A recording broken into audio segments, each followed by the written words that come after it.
மைவி3 arts உறுப்பினர்களுக்கு வணக்கம். வணக்கம். எம்டி சத்யானந்தன் அவர்கள் ஜெயிலுக்கு போய் இப்போ எத்தனை நாள் ஆகுது? அதை பற்றின ஏதாவது தகவல்? 5 நாள் 6 நாள் இருக்குமான்னு நினைக்கிறேன். அவர் எதுவும் அதை பற்றின தகவல் எதுவும் வேற தகவல் அப்படின்னா 19ஆம் தேதி தான் ஜாமீனுக்கானது. ஜாமீன்ல வெளியே வருவார் 19ஆம் தேதி அப்படிங்கிறது கேரண்டியா நல்லா தெரியுது ஓரளவுக்கு. ஏன்னா அவர் நாட்டுக்கு வந்து நல்லது தான் பண்ணியிருக்கார். ஒரு நல்ல மனுஷன் தான். இல்லை அவர் நல்ல மனுஷனா தான் இருப்பார். அவர் மூஞ்சியிலேயே தெரியுது. எனக்கு ஒரு வெளிவட்டம் அவர் மூஞ்சியிலேயே நல்ல மனுஷனா தான் இருக்கணும். எதுக்கும் ஒரு பயப்படாம ஒரு துணிச்சலா ஒரு செயல்படக்கூடியவர். அதனால வந்து வெளியே வருவார், நாட்டு மக்களுக்கு நல்லது செய்வார்.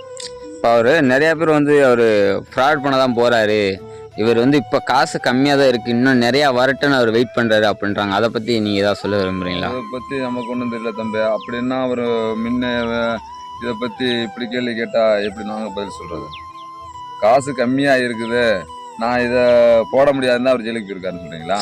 போட முடியாதுன்னு இல்லை, அவர் வந்து இந்த பணத்தை சுருட்டிட்டு போகாமல் இன்னும் கொஞ்சம் ஒரு 1000 கோடி இது மாதிரி வரட்டும்னு சொல்லி வெயிட் பண்ணுறதா சொல்லி நிறைய பேர் சொல்கிறாங்க. எப்படி 1000 கோடி இவர் ஜெயிலில் இருந்தாருன்னா 1000 கோடி வந்துடுமா? இப்போ வெளியே வந்தாருன்னா இந்த ஆப்பை நடத்த நிறைய பணம் சேர ஒரு 1000 கோடி வந்தோன்னா அடிச்சுட்டு போயிடுவார் அப்படின்ற மாதிரி சொல்கிறாங்க. அதை பற்றி நீங்கள் அவர் அடிச்சுட்டு போவாரா மாட்டாரா, இல்லை இப்படியே நடத்துவாரா? போகிறது மாதிரி நமக்கு ஒன்றும் தெரியல தம்பி. அவரை அடிச்சுட்டு போகிறவராக இருந்தால் ஓடி ஒளியலான்றதையே அவங்க மெயின்டெனன்ஸ் பண்ணலாம். இவங்களை நம்பியே 25 லட்சம் 50 லட்சம் 75 லட்சம்னு ஆளுக்கு நிறைய பேர் இதுக்கு யூடியூப் அவர் வெளியே வரணும், நாட்டுக்கு நல்ல மனுஷன், அவர் நல்லா இருக்கணும், அவர் வரணும் வெளியிலன்னு கோயிலில் பிரார்த்தனை பண்ணிட்டு இருக்கிறான். அவர் இந்த சரண்டரானதுல இருந்து நீதிபதி சொல்றதை பத்தி அவர் வெளியே வரணும் அப்படின்னா பிரார்த்தனை பண்ணிட்டு இருக்கிறான். நீங்க அசால்ட்டான அந்த குருட்டு கேள்வி எல்லாம் கேட்காதீங்க தம்பி.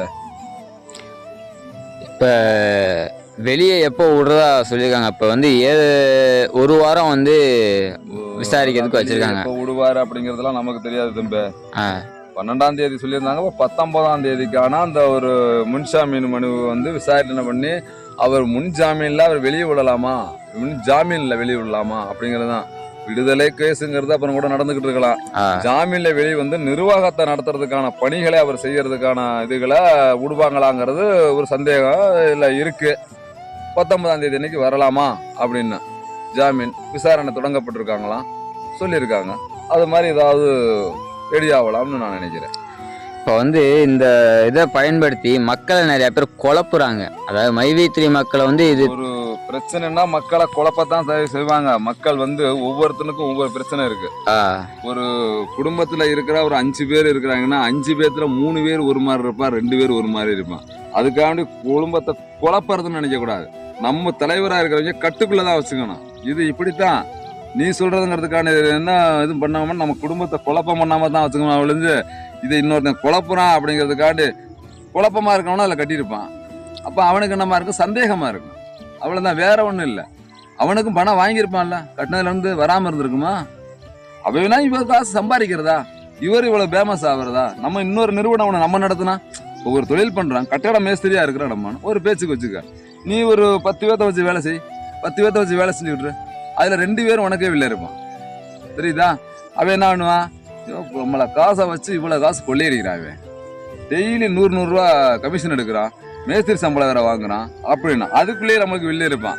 நமக்கு எப்பவுமே வெளியில இருக்க மாட்டான், நம்ம கூடவே தான் இருப்பான். நீங்க நல்லா கவனிச்சிருக்க மாட்டீங்க. எங்க போனாலும் பாருங்க, நம்ம கூட ஒரு 10 பேர் இருக்கடா, இல்ல நம்ம கூட இருக்க 2 பேர் தான் வில்லனா இருப்பான். அது மாதிரி தான் தம்பி. இதெல்லாம் அசோசியேஷனிடம் நீங்க என்ன வேலை பாக்குறீங்க அப்படின்னு சொல்லி கேட்டிருக்காங்க. சரி, அவர் அதுக்கு ஏன் ஒரு பதில் சொல்லலை அப்படின்னு ஏதாவது நினைக்கிறீங்களா? வேலையில ஒன்று செஞ்சா தான் பதில் சொல்ல முடியும். என்ன இப்போ என்ன வேலை செய்யறோம்? இப்போ நான் ஒரு தோட்டத்துல விவசாயம் பாக்குறேன், இல்ல நான் ஒரு கொத்தனார் வேலை பாக்குறேன், இல்ல நான் இந்த மாதிரி பிசினஸ் பண்றேன் அப்படின்னு ஏதாவது ஒன்று பண்ணினோம்னா தான் நம்ம ஏதாவது சொல்ல முடியுமா? ஒழிஞ்சு நம்ம ஊருக்குள்ளே இதுதான் வேலையா வச்சுக்கிட்டு இருந்தோம்னு வச்சுக்க, பெரிய பெரிய நிறுவனங்களை பெரிய பெரிய இடங்களுக்கு போய் ஏதாவது ஒன்று பண்ணி நம்ம ஏதாவது செய்யணும், அவனை மொக்கப்படணும், அந்த இவனை அடுத்தவனை அழிக்கிறதே ஒரு வேலையாக வச்சுட்டு இருந்தோம்னா அது வேலைன்னு சொல்ல முடியாது. அது வந்து ஃப்ராடு. இன்னொருத்தனை நம்ம வந்து ஒரு 4 பேர்த்த இருக்கிறவனை சேர்க்கணும், அவனை பண்ணணும், இதை பண்ணணும். ஊருக்குள்ள நன்மை செய்கிறவங்க வந்து வெளியில சொல்லிக்கணும். இன்னொருத்தனை கோலா சொல்லி தான் நம்ம நன்மை செய்யணுங்கிற அவசியமே இல்லை தம்பி. நீ நன்மைன்னா உனக்கு தக்கவாறு செய், அவருக்கு தக்கவாறு செய்கிறார். மக்களுக்கு ஏதாவது ஒரு இதை பண்ணிக்கிட்டு அவர் ஒன்று பண்ணிட்டு இருக்காரு. நீ கொஞ்சம் ஃபேமஸ் ஆகணும்னா நீ அவருக்கு ஈக்குவலாக ஏதாவது ஒரு பிஸ்னஸ் ஆரம்பியே. நீ ஏதாவது செய்யி, நாட்டு மக்களுக்கு நல்லது செய்யணும்னா நீ அப்படி செய்யலாமே. நாம வந்து நாம நல்லவனா ஆவறதுக்காக தம்பி இன்னொருத்தனை கெட்டவனாகிறது ரொம்ப கஷ்டம், தப்புங்கிறேன் நானு. நீ என்ன நினைக்கிறேன்? நான் நல்லவன் அப்படிங்கிறதுக்கான உன்னைய குறை சொல்ல முடியுமா? என்னைய குறை சொன்னா எனக்கும் வராதா? நான் குறை சொல்லாதானே. நான் நல்லவன் அப்படிங்கிறதுக்காக வந்து இன்னொருத்தனை கூட சொல்ல வேண்டியதில்லை. நீ நல்லது பண்ண, நல்லவனா மாறிக்க. என்ன மோசமா போச்சு? யாராவது தடுக்கிறாங்களா? ஒரு நல்லது பண்ணும்போது சில கெடுதல்கள்லாம் வரத்தான் செய்யும். துரோகிகள், சண்டைக்காரன், வம்புக்காரன், வில்லு, நம்மளுக்கு எல்லா பேருமே வரத்தான் செய்வான். இதெல்லாம் ஜமாலிச்சு வெளியே வரணும். அதுதான் பெரிய திறமை. மேல தம்பி அதான் அவர் வந்து இப்போ சோசியல் மீடியாவில் வந்து நிறையா பேர்த்த அவரோட ஃபேனாக வச்சுக்கிட்டு அவர் சொல்கிறத வந்து தப்பாக சத்யானந்தம் பற்றி தப்பாக வந்து அவரே அந்த சோசியல் மீடியா இருக்கிறவங்கள்ட்ட சொல்லி இது மாதிரி பப்ளிசிட்டி பண்ண சொல்கிறார். அதை பற்றி ஏதாவது உங்களுக்கு தெரியுமா? நேற்று கூட தம்பி ஒரு யூடியூபர்கிட்ட நான் பேசுனது தப்பு தான், இந்த மாதிரி இதில் வந்து நான் பேசுனது தப்பு தான் ஒரு யூடியூப் சேனலுக்காரர் சொல்லியிருக்காரு. அதாவது அவர் சொல்லி கொடுத்தாரு, நான் இப்படி பேசுனது தப்பு தான் அவர் சொல்ல வந்திருக்காரு அப்படின்னு சொல்லல. நான் மைதிவித்திரை பற்றி பேசுனது தப்பு தான் அப்படின்னு சாரி மன்னிப்பு கேட்டிருக்காரு. அவரு அப்படியே நான் தப்பா ஒன்றும் பேசல. மைவித்திரி இந்த மாதிரி இதில் இது மாதிரி பண்ணிரும் அப்படின்னு தான் சொல்லியிருந்தேன் ஒழிஞ்சு அவர் தப்பானவர், நான் அதை பண்ணிடுவாரு அப்படின்னு நான் சொல்லவே இல்லை. ஆனா நான் பேசுனது தப்பு தான். நான் வந்து ஒரு விதிப்பு வச்சுக்கிட்டு இந்த மாதிரி பண்ணது தப்பு தான் மன்னிப்பு கேட்டிருக்காரு. சொல்லு தம்பி. ஒருவர் செய்யும் வேலையை வெளியே சொல்வது ஒரு கேவலமா? ஏன் அப்படி சொல்லக்கூடாதா? ஒருவர் செய்யும் வேலையை வந்து வெளியே சொல்லுவது கேவலமா அப்படின்னா, வேலைன்னு ஒண்ணு செஞ்சோம்னா தான் நம்மளுக்கு வந்து வெளியே சொல்லலாம். அது எந்த வேலையா இருக்கட்டும், அவன் தகுதிக்கு தக்கவாறு ஒரு வேலை பார்ப்பான். அந்த வேலை செய்யணும், செஞ்சா வெளியே சொல்லலாம். வேலையே செய்யாதவங்க வந்து என்ன வேலை செய்யணும்னா சொல்றது, அவரு என்ன பிசினஸ் பண்றாருன்னு சொல்லலாம். வேலை இருந்தா தானப்பா செய்யணும். வேலை இல்லை, வேலை இல்லைன்னா சந்தானம் ஒரு படத்துல சொல்லிருக்க பருத்தி மூட்டை காமெடி சொல்லியிருப்பாரு, பாத்துருக்கீங்களா? சொல்லுங்க, அதை தெரிஞ்சுக்குவோம். அந்த பருத்தி மூட்டை காமெடி தான் அந்த அதுக்கு தேவையான பருத்தி மூட்டை குடவுன்லயே இருக்கலாமே அப்படின்னா சும்மா இருக்கிறவனுக்கு பல மூளை வேலை செய்யும். இல்ல அந்த பருத்தி மூட்டை காமெடி சொல்லுங்க, என்னன்னு தெரிஞ்சுக்கணும். ஞாபகத்துக்கு வரமாட்டேங்குது. அந்த பருத்தி மூட்டை காமெடியை பாருங்க, உங்களுக்கு அதோட வசனம் தெரியும். அது மாதிரி சொல்லுவார், சும்மா ஏப்பா அந்த மூட்டை பருத்தி மூட்டை குடவுன்லயே இருக்கலாமே அப்படிம்பாங்க. அதுக்கு தான் அவர் சொல்லுவார் பாரு, இவன் சும்மா இருக்கிறான் 4 பேரும், இவனுக்கு பல மாதிரி மூளை வேலை செஞ்சுட்டு இருக்கும் கபடா கோட்டையா. இதனால கொண்டு போய் இவங்களுக்கு இப்படி வேலை கொடுத்தோம்னு வச்சுக்க பல மாதிரி பருத்தி மூட்டை வீட்டுக்கு அப்படியே மாத்தி அடைஞ்ச மாதிரி இருக்கும், இவங்களுக்கு மூளையும் செயல்படாம இருக்கும் அப்படின்னு சொல்லுவாங்கல்ல. அந்த மாதிரி தான் தம்பி, வேலைன்னு ஒன்று பார்த்தா தான் தம்பி எதாவது தோணும். சும்மா இருந்தோம்னா பலவாறு மனுஷனுக்கு வேலை செய்யும் மூளை. உங்களுக்குலாம் தெரியாது, மூளைங்கிறத வந்து 1325 கிராம்னு தான் சொல்றாங்க. அது மூளை சின்னதா இருக்கலாம், அது சும்மா இருந்தால் அது செயல்படுற வேகம் கூட இருக்கும்.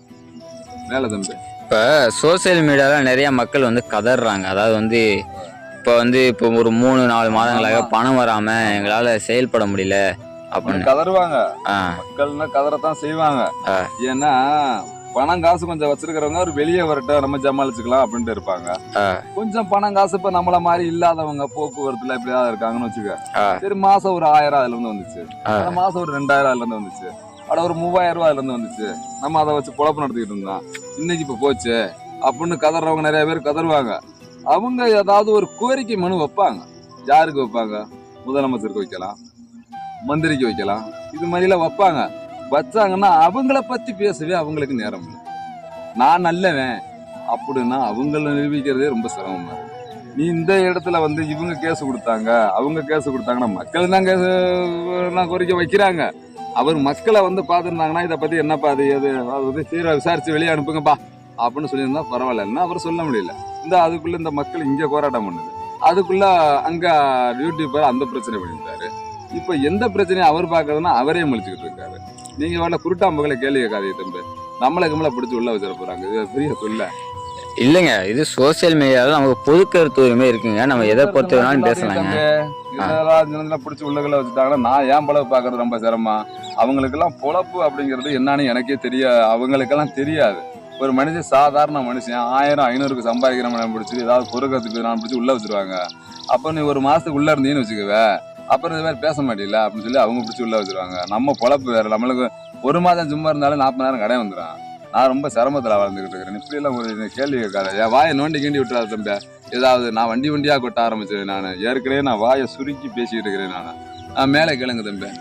இப்போ வந்து ஒரு 7,000 பேர் கம்ப்ளைண்ட் கொடுத்தாங்க. இப்போ அது கம்ப்ளைண்ட் கொடுத்து எத்தனை நாள் ஆகுது? இப்போ அதை பற்றின ஏதாவது நடவடிக்கை எடுத்தாங்களா? கம்ப்ளைண்ட் கொடுத்து ஒரு 2-3 நாள் ஆகுது தம்பி. நடவடிக்கை எல்லாம் இனிமேலாம் கோரிக்கை தான் நீ வச்சுக்கிட்டு இருக்கலாம். இப்பதான் நான் தான் சொல்லிட்டு இருக்கல, கோரிக்கை வச்சுக்கிட்டு தான் இருக்கலாம். உன் கோரிக்கை சபையில எடுக்காது. நீ மக்கள் ஓட்டு போடும்போது தான் மக்கள் கோரிக்கைன்னு ஒண்ணு வச்சுக்க. நீ எல்லாம் உன்னை கண்டுக்கவே மாட்டாங்க. அடுத்த எலெக்ஷன் வரட்டும், அப்ப அந்த கோரிக்கையை வை. அப்ப பார், இவ்வளவு வேகமா நடந்தீங்கன்னா தான் நாங்க இவ்வளவு பேர் இருக்கிறோம் அப்படின்னு சொல்லி போராட்டம் பண்ணா தான் அப்பதான் நாங்க இதுக்கு இன்னும் 5 ஆண்டுகளில் தீர்வு காணப்படும் அப்படிதான் சொல்லுவாங்க. இப்ப வீடு கொடுத்தவங்க என்ன சொன்னாங்க? 8 லட்சம் வீடு அறிவிச்சிருக்கிறேன்னு சொன்னாங்க. உடனே கொடுக்குறேன்னு சொன்னாங்களா? கவர்மெண்ட் சொல்லிச்சா இந்த இடத்துல இந்த மாதிரி கரெக்டா நீங்க ஆரம்பிக்கலாம் அப்படின்னு சொல்லிச்சா கவர்மெண்ட்?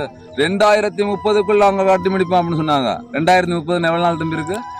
இந்த ஆட்சி 2030க்குள்ள இப்பவே முடிஞ்சிருமா? ஏன்னா ஒரு வருஷமா நம்ம தாங்க இருக்கு தம்பி. டெக்னாலஜி உனக்கு ஒன்றும் தெரியாது தம்பி. 2024, 2025, 2026 வரலையுமே கொடுக்க மாட்டாங்க வீடு. இந்த பசுமை வீடு இதெல்லாம் கொடுத்துட்டு இருந்தாங்கல்ல. இப்போ வீட்டுக்காண்டி நாங்க திரும்ப வருவோன்ற மாதிரி சொல்றாங்களா?